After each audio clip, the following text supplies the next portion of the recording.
Si Kisha nga pala kasama ko ngayon sa vlog.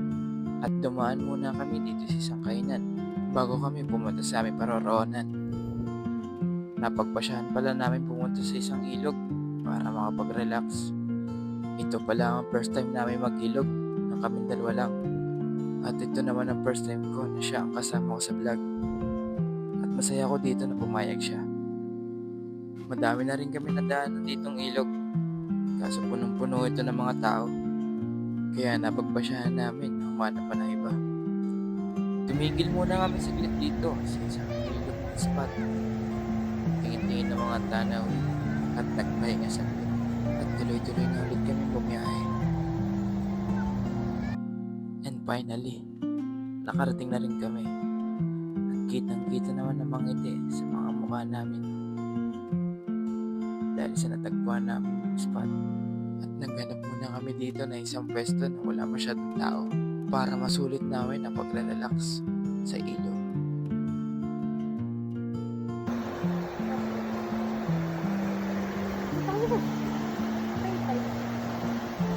Haha.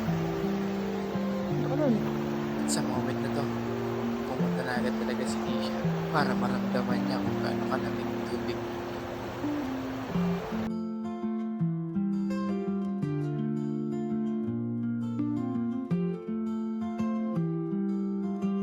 Kaya hindi na rin ako nakapaghintay.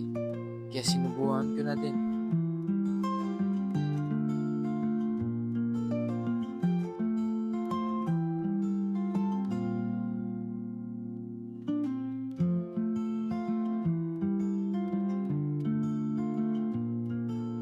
At para sa akin, ayos na tong spot na to para mag-relax.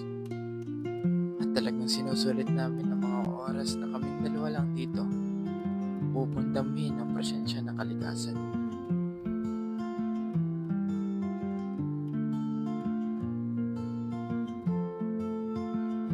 At masaya na ako dito na kasama ko siya. At ito ang magiging una, pero hindi magiging huli namin pagsasama. At hindi lang kami pumunta dito para mag-relax, pati na rin lapit namin ang sarili namin sa isa't isa. At masaya din ako na palagi kitang kinukunan ng mga gusto mong gawin.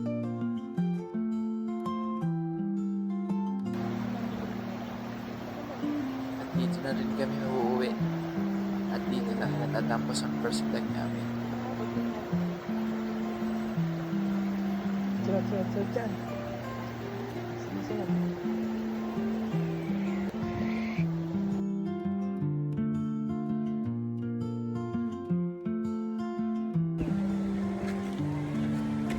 Nga pala. Bye-bye. Okay na. Bye-bye na. Bye-bye, guys.